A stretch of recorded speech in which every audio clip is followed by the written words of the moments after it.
Hey, what's up guys, it's Tech Guy, and I'm back with another PC build. Today's PC build is going to be a $900 PC build, and this PC build is great for running any game right now at the highest settings at 1080p 60 fps. Obviously some games like the newer release ones like No Man's Sky, it's gonna have trouble running because every computer right now pretty much has trouble running that game, as it's kind of a piece of garbage when it comes to optimization. But every other game it's pretty much fine with running at 1080p 60 fps, so let's go and get right into it. First off, we have the i5-6600K. This is clocked at 3.5 GHz and it has a boost clock of 3.9 GHz. It's quad core, no multi-threading, but that's not a big problem as you can overclock it a lot since it is one the K model, and with the fan you're going to be able to overclock it pretty far, probably over 4.0 GHz, and you'll be able to get some more performance out of it. And for the price, it's pretty good. It's obviously the newer architecture, the Skylake architecture, so it's not outdated and it's going to be future proof. So yeah, all around a good CPU. Next up we have the CPU cooler, and there's an obvious choice for this one. That is the Cooler Master Hyper 212 Evo. This is one of the most reliable CPU coolers and it's really great for the price. Has really good airflow and it'll keep your CPU cool for any meter of overclocking, which you're going to want to do with the i5 to get more performance out of it. Next up we have the motherboard, and for the motherboard we have the Gigabyte GA-Z170.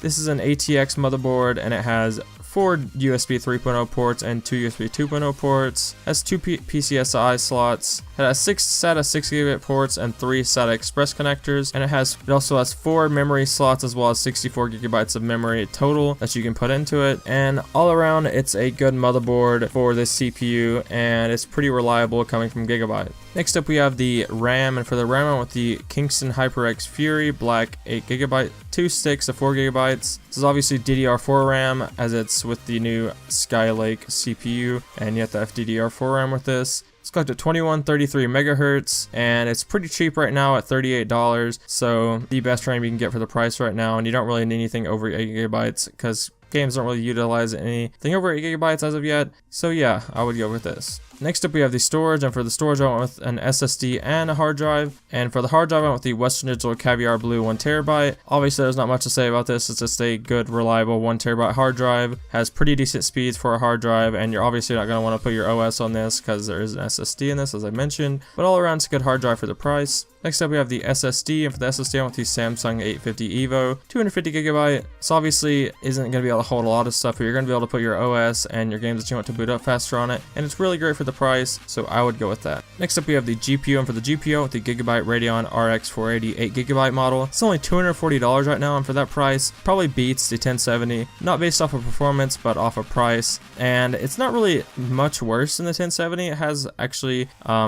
a pretty close performance cap between the two, and it's obviously a lot cheaper than the 1070, so I would go for this for the price, and also has that 8 GB of VRAM, and with 8 GB of VRAM you're going to be able to run any game that comes out in the future, and then you can also run some games at 1440p, because at 1440p you're going to need probably more than 4 GB of VRAM to be able to run it at decent settings. So yeah, a really good GPU for the price and definitely beats out the 1070. So for the case I went with the Corsair Spec 01. This is a mini ITX case and it has front USB 3.0 ports. It also has space for 5 fans, 2 in the front, 2 in the top, and 1 in the rear. And obviously coming from Corsair, as I mentioned earlier, Corsair is a great company, they have reliable stuff, and this is a pretty good case for the price. Next up we have the power supply, and for the power supply I went with the EVGA Supernova Next 650 watt. This is 80 plus gold certified and it's fully modular. There's not much more to say about this. For the price it's really good, and 650 watts is more than enough for what you need for this build, and you can also, like I said, do some overclocking and still be fine with this. So that's it for this video guys, hopefully this helped you guys out. If it did, go ahead and drop a like on the video, and I'll be doing more of these PC builds in the future. Until next time, peace out.